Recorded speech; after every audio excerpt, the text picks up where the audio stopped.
T'es là? Oui, oui, Ça va? je fais les réglages là. Eh mais oh, attends, toi là. Ça a l'air bien ta déco là. Hein? Tu sais ce qu'on va faire? Je vais aller en bas moi maintenant, d'accord? Puis toi, tu vas venir ici. Voilà. On va faire ça. Ah oui, oui, oui, oui. Ah, j'aime bien. Ouais, j'aime bien ce déco là. Dorénavant, je tournerai ici. Voilà. Hop, hop, hop, hop, hop, hop, qu'est-ce que tu fais là? Je te vois, tu touches à rien. Tu ne touches... Bon allez, reviens. Reviens ici. Reviens ici. De toute façon, ça filme là. Hein.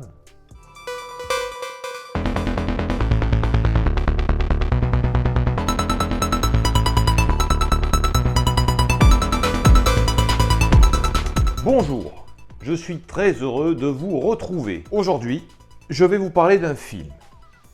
Bien sûr, mais plus particulièrement d'un sujet qui me fascine depuis toujours. Et si j'ai choisi The Thing, c'est parce que rarement un film ne m'a fait ressentir autant la peur. Avec un grand P. Oui, on va parler de la peur. Il va falloir te contrôler quand même un petit peu. Encore un film que j'ai découvert tout jeune. Ne jetez pas la pierre à mes parents. J'étais très silencieux. Et où je disais que j'allais regarder Aladdin, mais nenni. Forcément, The Thing ne m'a pas laissé de marbre. Non, il m'a traumatisé. Et ce n'est pas tant par son côté gore, puisque moi, les scènes gore, je les regardais comme ça. Non. Pour la première fois, je découvrais la peur sur écran, sur les visages de ces hommes, grands, forts, barbus. Ils avaient tous peur et l'ambiance, la musique, cette sensation d'être seul au monde, alors qu'ils étaient plusieurs, n'allait pas m'aider. J'étais avec eux. Je le suis toujours. Je regarde ce film 2 fois par an. Je le connais par cœur. Et pourtant, à chaque visionnage, je ressens la même sensation. Je suis désorienté, je suis inquiet, oppressé. J'aimerais que les personnages du film prennent la fuite. En un mot, j'ai peur. Oui, mon grand. Et j'ai pas honte de le dire, mon petit. J'adore avoir peur au cinéma, dans mon salon. Moi aussi. Je fais souvent la parallèle avec Shining.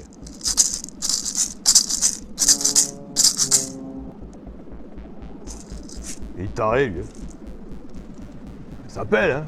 Non mais oh. Sûrement parce que ce sont mes 2 films d'horreur préférés ou parce qu'ils sont sortis à la même époque. Bon, j'ai peur devant les 2. Mais ce n'est pas du tout la même peur. Un seul point commun, ils sont isolés et coupés du monde. Mais là où The Thing est à mes yeux plus efficace, c'est que dès le départ dans Shining, on comprend que le personnage principal joué par l'excellent Jack Nicholson a un souci dans sa tête. On voit bien que cette petite famille cache de vieux démons. Regardez la gueule qu'il a là, hein, ça fait un peu peur, non, quand même. Shining ne pourrait ne pas être du tout surnaturel. Avec un père qui pète les plombs, point barre. Mais dans The Thing, on a affaire à des scientifiques, des aventuriers, des mecs chevronnés qui ont de la bouteille, et pas la même que Jack. Quoique. Oui, enfin... Mais patatras, il se passe quelque chose d'anormal. Et là, ils sont tous terrorisés. C'est fou. Là, tu te dis, les gars, mais comment on va en sortir de ce film? Ça me fait penser à Predator. C'est pareil. Encore un film qui m'a marqué. Parce que même si Schwarzy a peur, eh ben, on est tous foutus. Et cette peur qu'on peut lire dans leur regard à tous, tellement les acteurs sont bons. Ce n'est pas forcément de se faire déchiqueter. Bon, si, un petit peu quand même. Mais c'est surtout la peur de l'inconnu. De ne pas savoir à quoi ou à qui on a affaire. L'incompréhension totale. C'est ça que j'aime. C'est très effrayant et très dérangeant, mais ça l'est encore plus quand on ne sait pas trop ce que c'est. Comme dans Duel. Au final, on sait pas qui c'est dans le camion. Dans The Thing, comme dans Predator ou dans Alien, on comprend vite que ce n'est pas une force démoniaque, un fantôme. Non. On comprend aussi que ce n'est pas humain, donc extraterrestre. Mais la peur reste, elle ne nous quitte jamais. Grâce au talent des acteurs, grâce à la mise en scène, grâce à la musique, etc., etc. Mais c'est surtout grâce à toi. À moi? Oui, moi. Toi? Toi. Moi? Moi, toi. Nous. Nous? C'est génial. On est entré dans le film. Je connais plein de personnes qui ne sont absolument pas clients de ce genre de film. Ils n'ont pas peur. Ils ne ressentent rien. C'est dommage pour eux. Et que voulez-vous? On est tous différents. Ces mêmes personnes ont peut-être très peur du vide ou des araignées. Moi, j'en ai pas peur. Bon, c'est parce que j'ai peut-être trop regardé Spider-Man. Mais...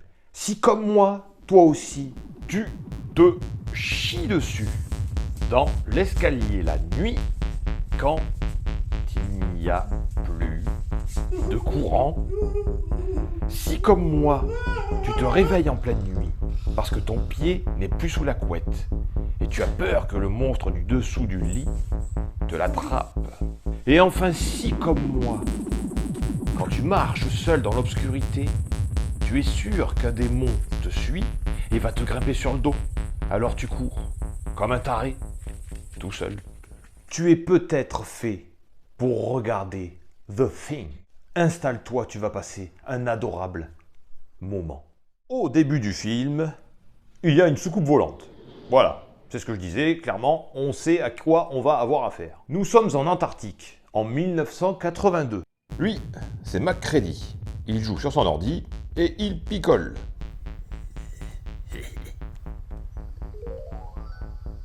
Jouons ensemble.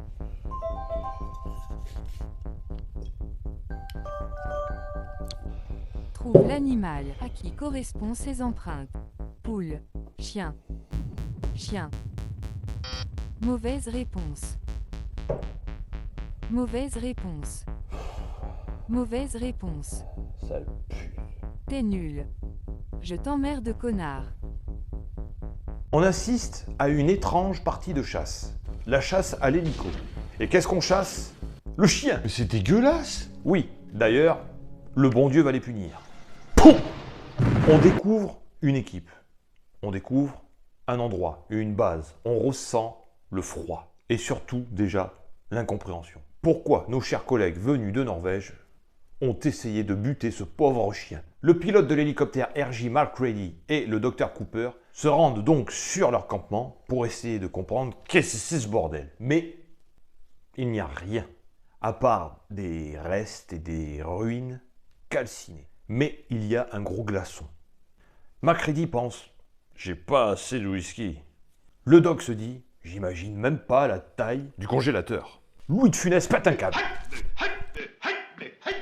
Bon, il décide de ramener un petit souvenir. Parce que ça, cette chose, c'est pas commun. Le docteur aimerait l'analyser. C'est scientifique. Moi, je me serais barré à 8000 km. Et 10 ans de psy derrière. Ou alors j'essaie de rentrer en contact avec Will Smith. Mais pourquoi? Pour qu'il efface de ma mémoire cette vision d'horreur. Scène suivante, le fameux chien du début est conduit dans le chenil. Alors, moi, j'aime les animaux. Si tu me parles de Hachi,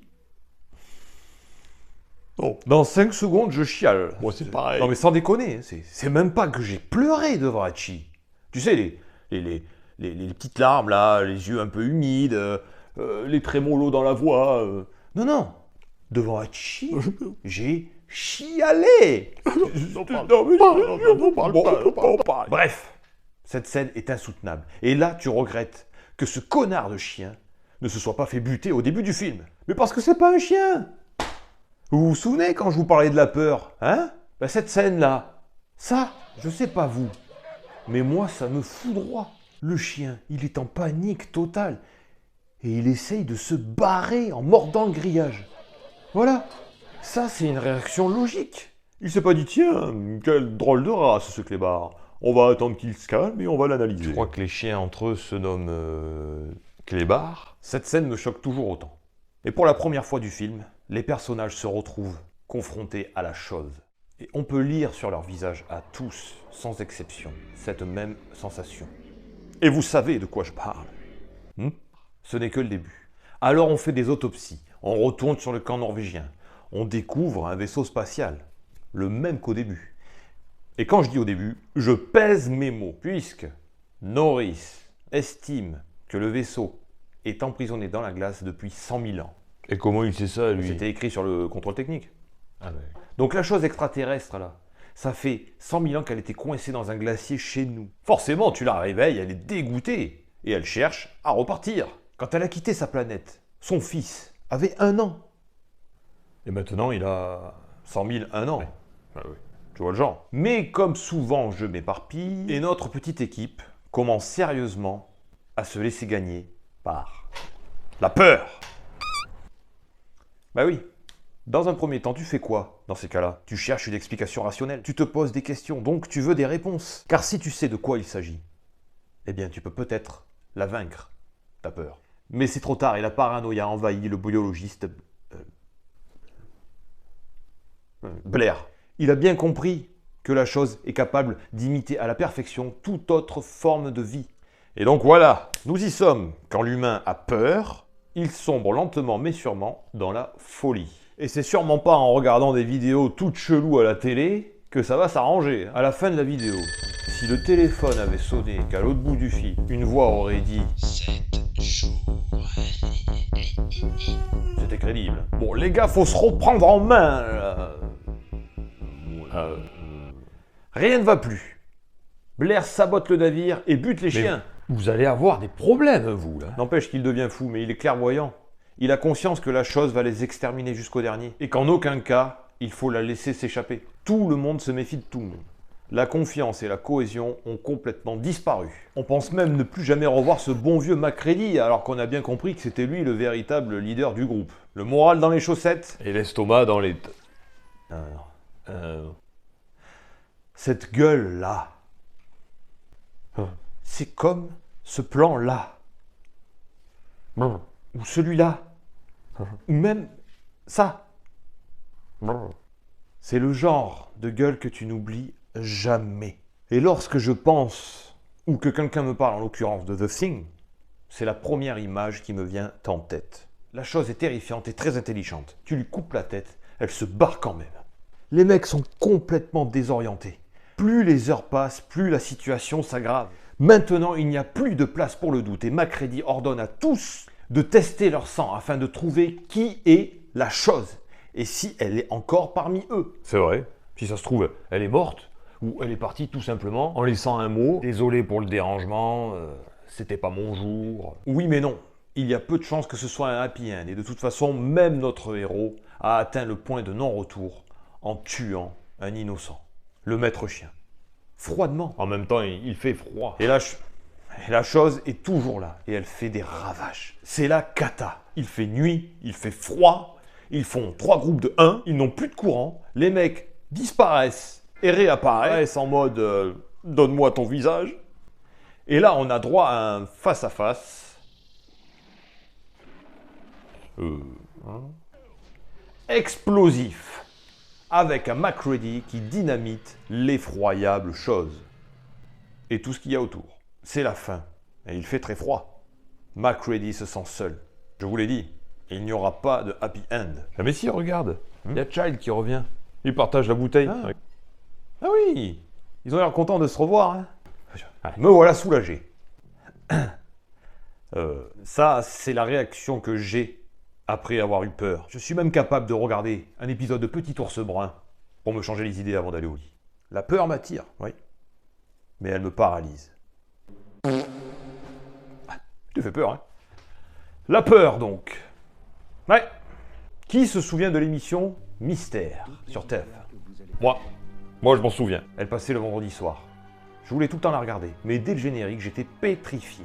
Depuis toujours, les histoires qui font peur, les histoires de monstres, de fantômes, d'extraterrestres, fascinent. Un feu de camp dans les bois, et c'est parti. Il y avait aussi les légendes du croque-mitaine, de l'abominable homme des neiges, le monstre du Loch Ness, etc., etc. Toutes ces histoires inventées dans un seul but. Nous faire peur. On adore ça. Au point qu'on a carrément inventé une fête pour se faire peur. Et quand tu es cinéphile, tu fais quoi le soir d'Halloween? Soirée film d'horreur, bien sûr. À sa sortie, The Thing fut un flop. Écrasé par le gentil E.T. de Steven Spielberg. Mais par la suite, il est devenu culte. J'imagine que dans les soirées Halloween, on avait plus de chances de mettre une VHS de The Thing que de E.T. John Carpenter, qui avait déjà réalisé Halloween, justement, considéré par beaucoup comme étant le tout premier slasher de l'histoire et fortement sollicité pour prendre les commandes de The Thing. Adapter le roman Who Goes There de John W. Campbell n'est pas mince affaire. Ça a déjà été fait en 1951, réalisé par Christian Nyby et Howard Hawks. Mais le génial John Carpenter ne veut pas faire de remake. Et même s'il admire le film de 1951, pour preuve, il lui rend hommage en mettant des images dans son propre film. John Carpenter ne veut pas d'un monstre quelconque, et c'est pourquoi il s'entoure des meilleurs, à commencer par le jeune Rob Bottin, maquilleur et responsable des effets spéciaux. C'est lui qui trouve cette idée de génie. La chose changera constamment de forme. Il est très investi par son travail, allant même jusqu'à dormir sur le plateau. Il ne ménage pas sa santé. Suite logique, le gars est hospitalisé d'urgence. Il souffre, entre autres, d'un ulcère hémorragique. Il est opéré comme ça. Ennio Morricone est chargé de la bande originale du film. 2 notes au synthé. Ouais, mais ça suffit. Et qu'est-ce que ça marche? Et côté casting, nous retrouvons Kurt Russell. Kurt Russell, quoi. Le blaze déjà. Il joue R.J. MacReady. Allez. Kurt Russell avait déjà travaillé avec le réalisateur sur New York 1997. Autre monument dans la carrière de Carpenter. R.J. MacReady, j'adore ce personnage. Et il fait partie de mes anti-héros préférés. C'est vrai. Il picole, il fait la gueule, il est grossier, il n'est pas très sympathique. Et il tue un innocent. Et surtout, scène finale, on ne sait pas qui il est réellement. Clou du spectacle, encore aujourd'hui, personne ne sait. Et la fin du film reste un sujet de débat et de théorie en tout genre. On n'est pas là pour ça. Quoique... Te revoilà, toi. Me suis perdu. Tiens. Bois un coup.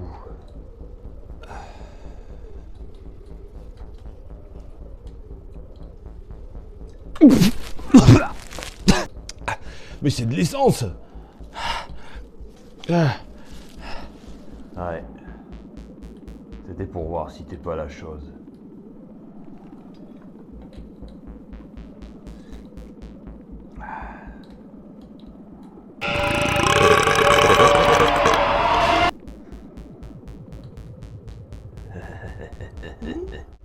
Pourquoi t'as pas de lueur dans les yeux?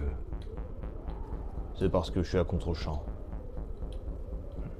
Mais toi non plus, t'as pas de lueur dans les yeux. Ouais. Parce que c'est moi la chose.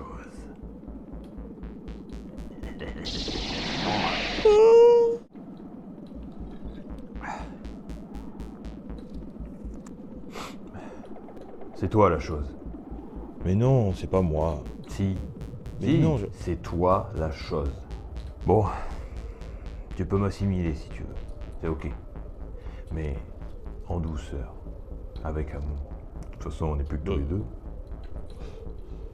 Puis ça va nous réchauffer peut-être un petit peu. Non. Non. Te revoilà. Et alors? T'étais où? Oui, non, mais j'étais là-bas et il y avait... Mais toi aussi? T'étais où, là? Moi j'étais avec les autres. Tout à coup, tu les as vus, les autres? Ah, le film? Avec Nicole Kidman. La femme de Tom Cruise. Ah non, c'est Penelope Cruz, la femme de Tom Cruise. Mais non, ils ont divorcé. Pourquoi elle a gardé le même nom? Non, rien à voir, c'est pas son nom. Son nom à elle, c'est Cruz.